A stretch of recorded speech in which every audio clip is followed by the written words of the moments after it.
Hey guys, John Lee Dumas here, founder and host of EO Fire, and you're listening to Bravepreneur Parents Academy with Balaji O.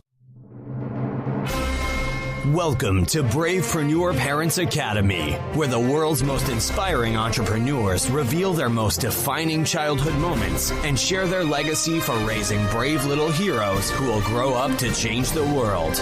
And now, he still reads comic books under the blanket at bedtime. Please welcome your host, best-selling author, award-winning speaker, and self-confessed geek dad, Balaji O. You know, like the hotel in Vegas? Yeah, no, that's really his name. Balaji O.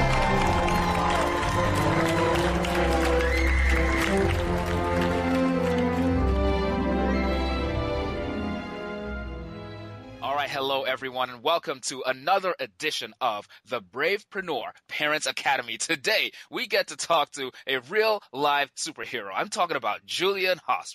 Julian is an entrepreneur and business owner. He's originally from Austria, but these days, you can find him in Hong Kong. He's traveling around the world, something we'd all love to do for business and for leisure. Julian is the author of a fascinating book titled 25 Stories I Would Tell My Younger Self. Yep. This is the kind of story that maybe some of you would love to write one day. Well, Julian has gone ahead and written that book. We're going to talk to Julian about his adventurous life. We'll talk about how ordinary kids can grow up to do extraordinary things, and maybe we'll find out where Julian's superpowers really come from. So, Julian, welcome to the show. Wow, it's such a pleasure to be on. Julian, this is great. It is currently about 10 p.m. where you are in Hong Kong. Thank you for making the time to hang out with us today. First and foremost, Hong Kong. How in the world does a kid from Austria end up settling in Hong Kong? How did you get there? That is a really good question. When people ask me that, I say, well, I come from the mountains. Austria is from the mountains. I was a professional surfer, so I was on the beach all the time. So the last thing that was left was I need to get into a big city. And Hong Kong is there's a lot of people. It's a lot of big city here. So I think that's why I came here. Fascinating. Now, how long have you lived in Hong Kong, and how old were you when you first left Austria? So I'm now 29 years old. I left 3.5 years ago. But I have to say that I left Austria when I was 16 years old, and I've been traveling all over since then. But I've been 3.5 years now here in Hong Kong. Okay. Now, Julian, world travel is one of those things that almost everybody has on their bucket list. It's one of those one day kind of things. Someday I will do this. You, at a very young age, set out there. You took that bold step, and you haven't looked back since. Was there something in your childhood, your upbringing, your parents' influence that made you so adventurous? I don't think it was necessarily the upbringing. I think I had this in myself. I was always a very rebellious kid.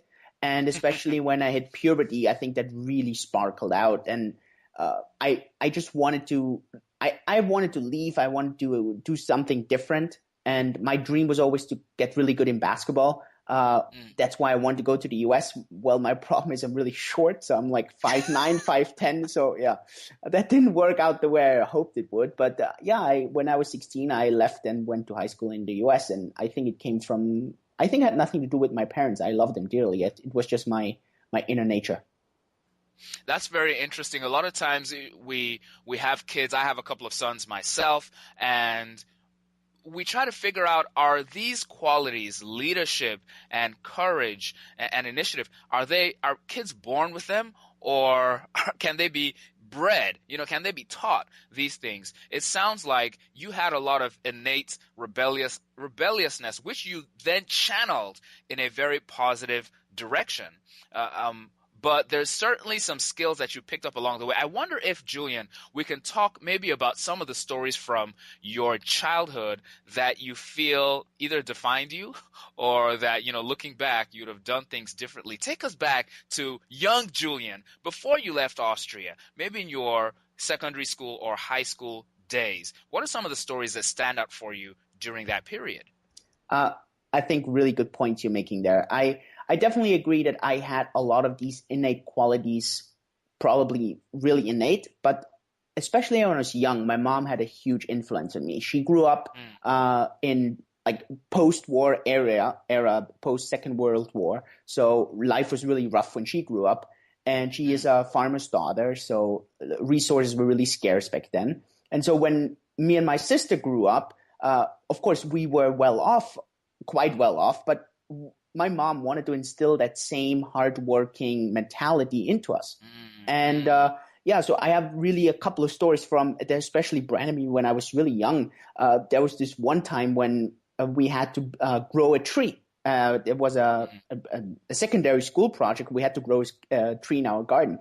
And I don't know if you've ever grown a tree from a real seedling, but it takes really long time and effort to do that. And so there's many kids that in my school, we were around 30 kids in the same class. And many of them, they gave up, they quit. They said, you know what, that tree is never going to grow. It takes too long. And my mom just wouldn't let me give up. She made me go back into the garden, water it. She wouldn't let me give up. And well, I think it took me 8 or 9 months until finally at least something came out of the ground. And this is such a story that, I mean, it really fills me today still. And whenever today I want to give up, it reminds me of back then when my mom wouldn't let me give up because she said, look, nature's going to take care of you. It's going to work. You have to believe. She always reminded me that when she was young, they had to go out on the fields and the crop would grow. They had to trust. They had to believe it. And so, and she tried to instill the same thing, of course, not to survive for food, but to understand the same principles. I love that story. I love that story for a couple of reasons. One, I can identify with that. My father, I'm from Nigeria. My father grew up in a village. His dad, so my grandfather, was a farmer, small-time farmer. They were barely feeding the family, but my dad had to go to the farm every day to work. He really did not like going to the farm. He ended up doing really well at school, and that allowed him to escape from farm life and go live at his secondary school as a boarding student.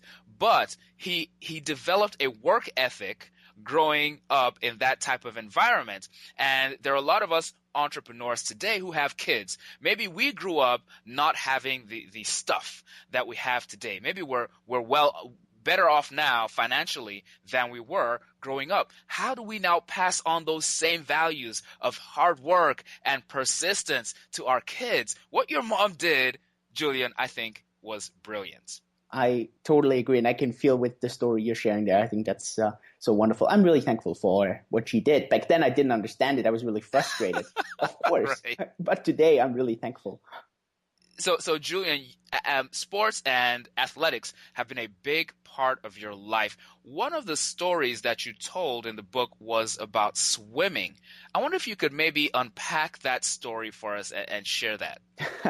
That is a story that when I tell this to people, they hardly believe that this is how it happened because it was a really young age. And it was, again, with my mom, coincidentally. And my mom, she totally disagreed with giving kids something for free. And with free, she didn't mean money. She just meant she wanted me and my sister always having to give something to get something in return. And of course, we were kids, so we didn't have any money. So she always wanted us to do something. And this started with basic chores around the house.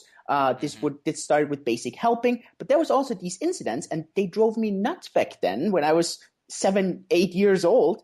But they were the best things that happened. When we went to the swimming pool, and she wanted, on the one hand, me and my sister to become good swimmers, which was essential later on because otherwise I couldn't have become such a good kite surfer had I not done so much swimming back then. But what happened was every time when we wanted to have a treat at the swimming pool, and we're talking about something that costs like $1 or $1.50, so we're not talking about something big. But my mom made me swim 10 times back and forth. And I just didn't understand it. So she said, jump into the pool, swim 10 times. Afterwards, you can have the ice cream. Now, I tested her. Believe me, I tested her. I said, okay, I'm not going to do it. I started crying, started to make a scene. It didn't help. She stayed firm. And she made me swim. And okay, I became a really good swimmer. But I learned nothing in life comes for free. And with this I'm not talking about money per se. I'm talking about you have to give value and you're going to get back. And the more value you can give, the more you can get back. And it still brands me today. I always try to give more than I'm actually getting. And this not always in money terms. It's really about value. This is fascinating, Julian. I love that story on so many levels. My sons are swimming themselves right now. My 8-year-old is on the neighborhood swim team. A year ago, he was not a strong swimmer. So swimming has been one of those things that has taught him persistence and the value of practice. My 5-year-old is just now kind of finding his way in the swimming pool, and sometimes he does not feel like swimming at all. So I think a lot of parents can identify with the fact that, hey, listen, we need to teach our kids certain skills, and before they can get good at those skills, they have to go through that period of practice where sometimes it just is not fun. Yeah. I love how your mother was able to give you these incentives to, goodness, 10 times back and forth. That's not a small thing. So she set the bar high, but it sounds like you rose to the challenge. Definitely. I mean, she instilled that. I think that was important. She made me believe that I could do it. So it was clear to me that she believed in me. And I think this is so important.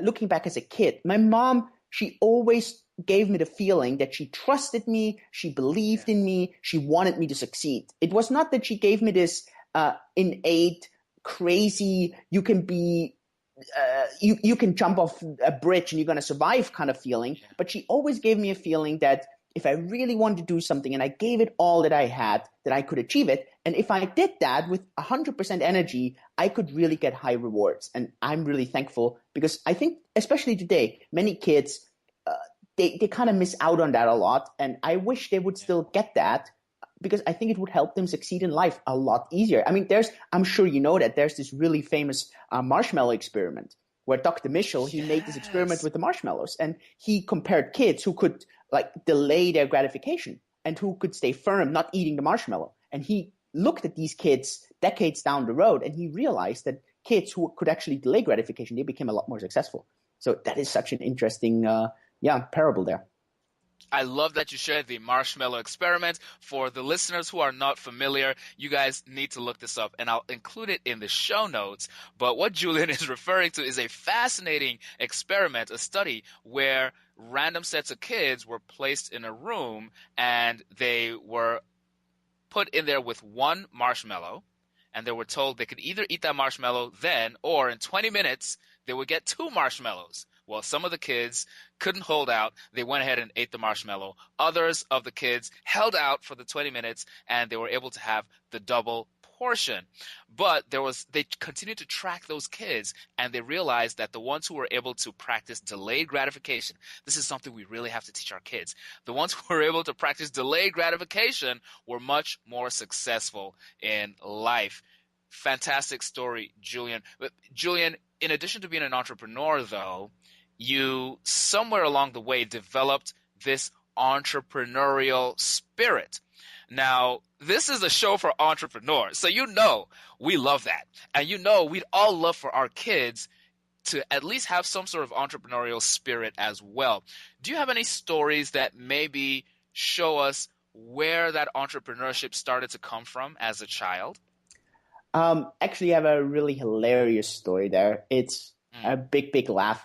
It was junior high school, and that was my first experience unintentionally become an entrepreneur. It was a good friend of mine, his name is Peter, and we realized that lunch down at the cafeteria, the school's cafeteria, was just not as good, or it was quite expensive compared to if you would buy it at a supermarket. The problem was if just one kid bought it at the supermarket, I mean, you would maybe save 20 or 30 or 40 cents, so nobody really cared.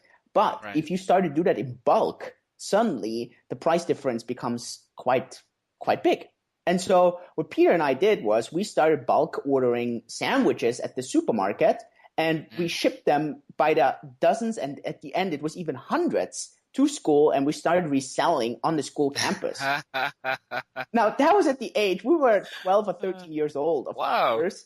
We got in big trouble with the school, and we almost got expelled. But I'm not kidding. I think we made around $1,000 converted. Are you kidding? In like 6 or 7 weeks. It really ridiculous quick. And it showed me the power of looking for a need in the market, looking for a solution, and trying to solve that solution. And I think that was I really learned at that young age. And it was a big eye opener, because later on, that's just always what I looked for. I looked for a problem in the market. I looked for what would be the better solution to do something, and then I gave it all my best to execute. Wow, man, that's phenomenal. Now, you and your friends, you saw an opportunity in the marketplace. You saw a way to meet that need, and you fill that need. For those of us who are parents, and we'd love to get our kids started with that entrepreneurial mindset, that problem-solving mindset, do you maybe have some suggestions as to how we could start to nurture that? I mean, I didn't do this when I was a kid, and I'm not a person who loves to give tips about things that I didn't go through or that I don't really know a lot about. So I can only tell you what I do today, and I have to admit I didn't do that until I was like 23 or 24. But so I love taking notes on my phone today. Whenever I feel I walk somewhere, especially here in Hong Kong, or when I'm traveling, and I see something that pops into my mind, I look for things where I feel, okay, this could be done a lot better. And then I just write it down. And then along the way, maybe I get an idea and I can go back to that note and say, okay, this could be a solution. And so many, many things that I come up with, especially in the last couple of years, these all came from such brainstorming sessions. Now, I have to, like I said, I haven't done that when I was a kid, but I probably would try to get my kids to really look for the solution to a problem. I think it's not looking for a problem per se, because spotting problems is not so difficult. The harder part is finding the solution for a problem. So I think that would be the right mindset, to always look for a solution and an improvement rather than just pointing out criticism and saying, hey, this is bad, this is bad, this is bad, because that's not the challenge. I think the challenge is finding an improvement, finding the solution to a problem. I really like that perspective, Julian, and you can imagine that kids, a lot of their world is school. They spend at least half of their time in school. Schools are one big administration, and with any administration, any bureaucracy, you're always going to have problems. You're always going to have gaps. You're always going to have areas where the customers, in this case the students, their needs are not being met fully. So you're right. Our kids are going to be surrounded with problems, but I think what you're pointing out is those problems can be seen as opportunities. And I like to emphasize a lot of the books I'm reading right now, they point out that we perhaps, as people, have the wrong mindset about talent.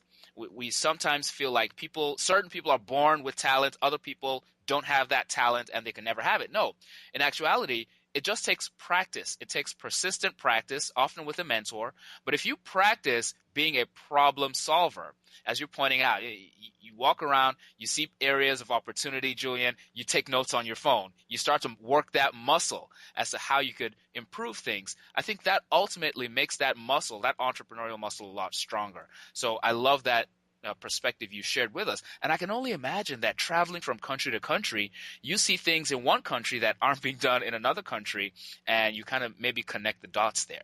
Totally. And I also think cultures, languages. So one of the things is I'm very, I don't want to say multilingual, but especially like English, my background, German. I have a lot of experience in Spanish as well, because that's why I spent some time as well. Now, of course, the Chinese culture here in Asia. So you always see also these waves. Some things, the Chinese are a bit faster than the English speakers, in other ways. So that's also very interesting. So I think it's really the reflection, just like you say, you have to train that muscle. I think that's such a great comparison.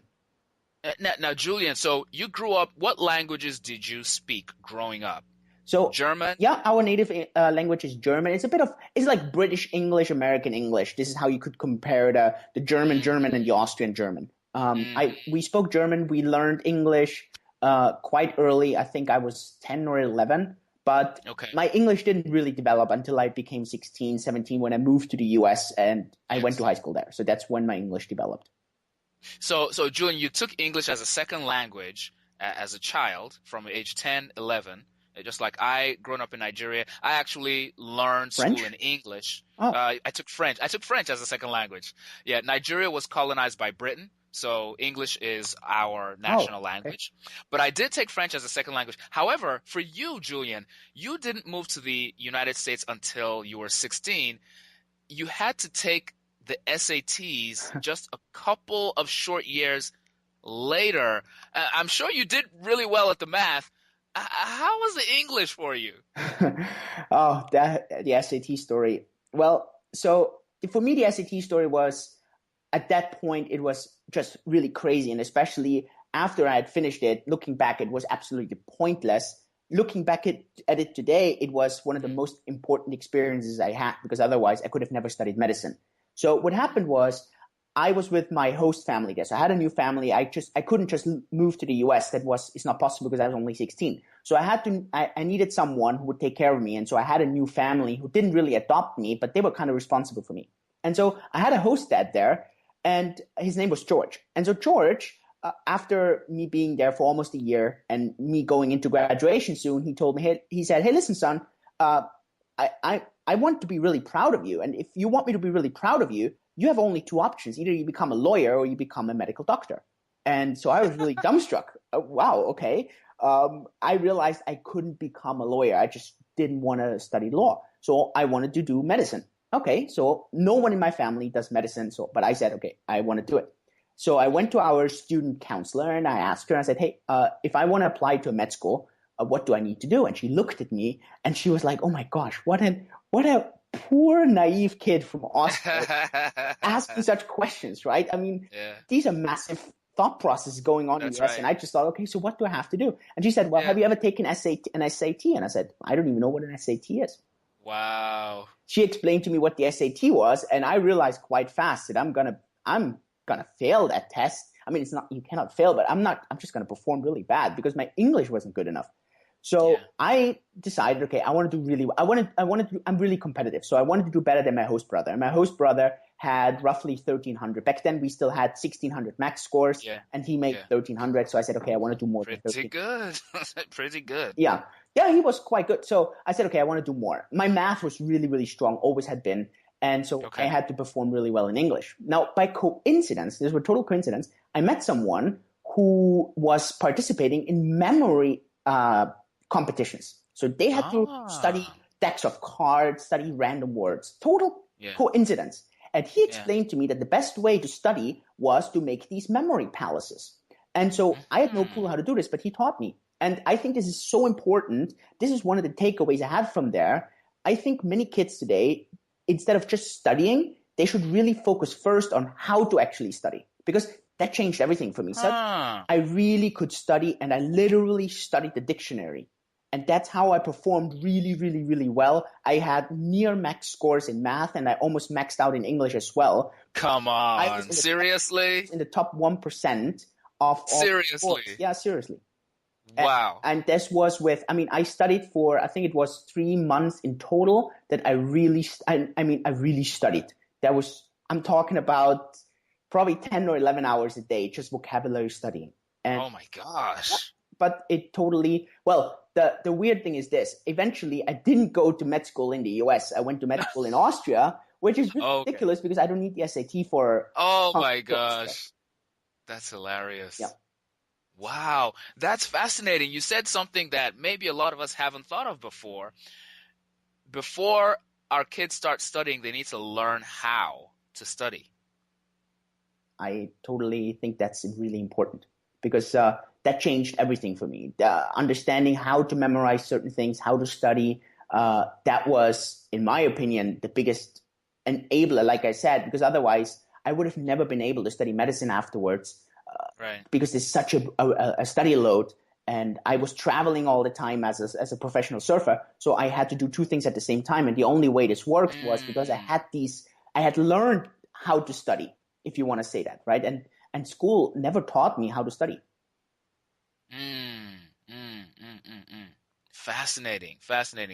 That's a really interesting point, and I think that's one that I'm going to want to dig into a bit more because it really is something that perhaps a lot of us parents don't think about very often. Sometimes kids might be having challenges in school and we might think, oh, they're just not good at this subject. But it might be that they haven't learned, as you pointed out, how to study. So thank you for sharing that story with us. Julian, I want to maybe touch on one more point, and then we're going to take you through what we like to call the lightning round, okay? Before we get into the lightning round, though, you've touched on athletics. You've touched on entrepreneurship. You've even touched on studying. A lot of really valuable lessons that we can identify with. I want to talk about money, though. I want to talk about the concept of money. Your swimming story kind of showed how your mother really put a high value or wanted to teach you kids, you and your sister, to value money. But with you moving from Austria at such a young age, different currency in America, then you moved back and you started traveling the world. You've dealt with so many different currencies. What is your perspective on money? How did you first start learning about the value of money? I think that it really came from my mom as a very young child. My mom was she would really turn around every penny. It was, hey, don't leave the fridge open. That's going to cost us too much electricity. That bread is still good, even though it was not, but that bread is still good, right? That milk was 2 days over, but it's still good. I mean, that came from her. So there was a clear value for money. She had this really clear value. My biggest breakthroughs she was really a saver. She really was a person that's just how she was brought up. I just always believed that, or I realized that saving is not going to make you rich. It's gonna be a good foundation, but it's not going to make you. It's not going to enable you eventually to do a lot of things. But it's a really important foundation. To me, the most important book I read about money, and I don't know how popular that book is in the US. I think it is quite popular. It's called The Richest Man in Babylon. It's old English, or at least when I read it, it was quite old English. I read it roughly after, midway through high school or something. And it really, it opened my mind. There was one of these quotes in there that said, always save 10% of the gold you earn.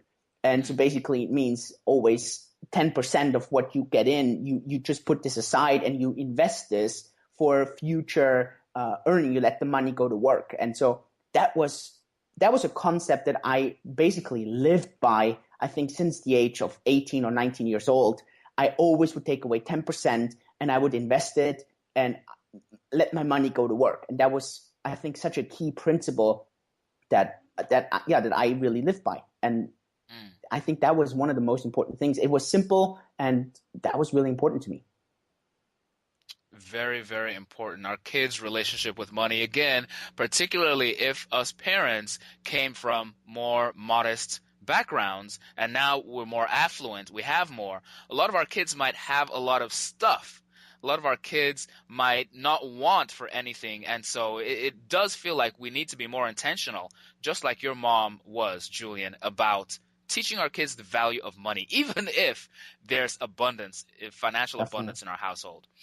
That's a really good point. Your mom really has done a great job of teaching you these sort of lessons that you're then now able to pass on to the rest of us. But we're going to put you through the lightning round right now. So we're going to fly through these questions about your childhood. Are you ready to go through the lightning round, Julian? Definitely. Bring it on. All right, let's do it. Julian, who was your favorite superhero growing up? Superman, I have to admit. Superman. Goes right to the top. Favorite cartoon?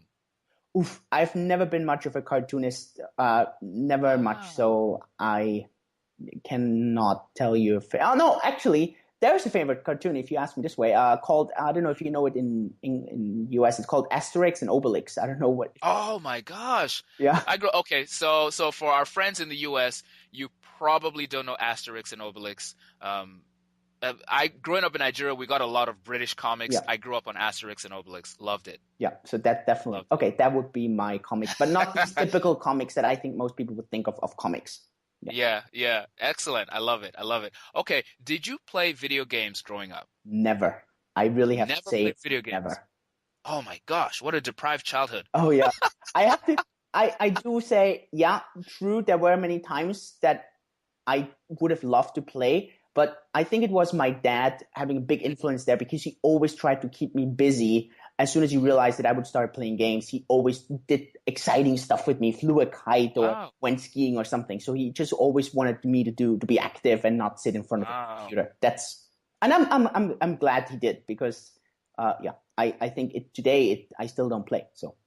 Wow. And you ended up being a world-class athlete to boot. So I guess he was doing something right. That's fascinating. First time we've heard that answer. Thank you for sharing that. Julian, do you have a favorite family tradition that you remember from your childhood? I think so. Our family, when we grew up, it was not a super religious family, but it was a family with a lot of values. So our tradition was before we sat down to eat, we didn't necessarily pray, but what we did was we sat down and we said thanks for appreciation for what we appreciated for. And I think this is such a great trans-cultural. I've seen so many different cultures, and I think this is such a great thing to do. To say thank you for what you are appreciated for and what you are grateful for. And that I learned that from as a family tradition, if you want to call it. Sit down before you eat, remind yourself, what are you grateful for? I love that. I love that. In fact, I've been having a lot of conversations recently about the whole concept of keeping a gratitude journal. And this is for us adults, but really there's no reason why our kids can't do it as well. Just sort of waking up each morning and writing down a few things that you're grateful for. Wonderful. It might not seem like such a big deal when things are going well, but when you're having those down days or weeks or months, being able to find something to be grateful for, I think can make just that little bit of difference in your day. Totally agree. And I think especially when you're a kid and you're sitting down and you're about to start eating, and then your school just didn't go well, but your mom asks you or your dad asks you, hey, you know what are you still grateful for? And you have to come up with positive things. Well, you're going totally different into the day or into the meal afterwards because you thought about positive things. So I think it is really about the proper mindset and proper focus, and with such a small thing. You're totally right. Yeah. Julian, what's maybe one embarrassing moment from your childhood that you still remember, something that sticks out with you? Do you have one of those? From my childhood, a super embarrassing moment. Come on, give us the good stuff. Of course. So it's not a cartoon, it's a real movie actually. It's called Pumuckl. It's a little midget, and it has super, super red hair. And he's quite popular among kids. He plays little pranks. So for Carnival, always in February, we would dress up. And so when I can't remember, I think I was 8 years old, I wanted to dress up as Pumuckl because I thought it was really hilarious to dress up for it. Well, my mom had this great idea to dye my hair red. And nice. She bought the wrong coloring. So she should have bought a color that would only stay in my hair once for 1 day or for 2 days. But you bought a red color that stayed in for months. So oh my gosh, months, I was running around with the brightest red hair you could imagine. Oh my gosh. Yeah, carnival thing. And I think that was quite embarrassing every time I went somewhere, red hair. That is hilarious. You were Pumuckl for several months. Wow. Okay. We'll try not to remind you of that one very often. Very cool. Well, this has been a fascinating look into your childhood and into the lessons that your parents were able to impart to you. Before we let you go, Julian, the book, is it currently available? 25 Stories I Would Tell My Younger Self? It will come out on Sunday. That's November the 15th. So depending on when you're listening to that, if you're listening to it afterwards, it is out. If you're listening to before, it will be Sunday, November 15th. The first 2 days you can download it for free. And afterwards, you can buy it on Amazon or Kindle. And so ready to go. And Julian, where can we find more information about your travels, your entrepreneurship, your kite surfing, and all your other adventures? Best way is I'm most active on Facebook. It's the platform that I use the most. So if you go to facebook.com/25 stories, so that's 25 stories, then you can connect with me. You find all the info, and I share a lot of things on there. I love it. I love it. He is Julian Hosp. He is the author of 25 Stories I Would Tell My Younger Self. Obviously, his parents have done a brilliant job of raising him and giving him these stories that he's sharing with us. 25 Stories I Would Tell My Younger Self, how your choices of seemingly small and unimportant decisions have a huge and often unexpected impact on your life. Julian Hosp, facebook.com/25 stories. Julian, this has been a fun conversation. Thank you. It was wonderful. Thanks so much. All right, folks. Until next time, this is Balaji O with the Bravepreneur Parents Academy. We'll see you same time, same place tomorrow. Up, up, and away! Thanks for supporting my dad's show. If you like what you hear, please subscribe to iTunes. He said hot chocolate is for closers. If you don't subscribe, I don't get hot chocolate. I love hot chocolate. Fear not. Although this chapter of Bravepreneur Parents Academy has come to its conclusion, we have many more adventures for you and your brave little heroes. Head over to bravequest.me for access to the Brave Quest Journal, an interactive activity playbook that rewards your little ones with points for accomplishing tasks that build character and unleash your child's inner superhero all before bedtime. We look forward to having you join us for more adventures next time on Bravepreneur Parents Academy.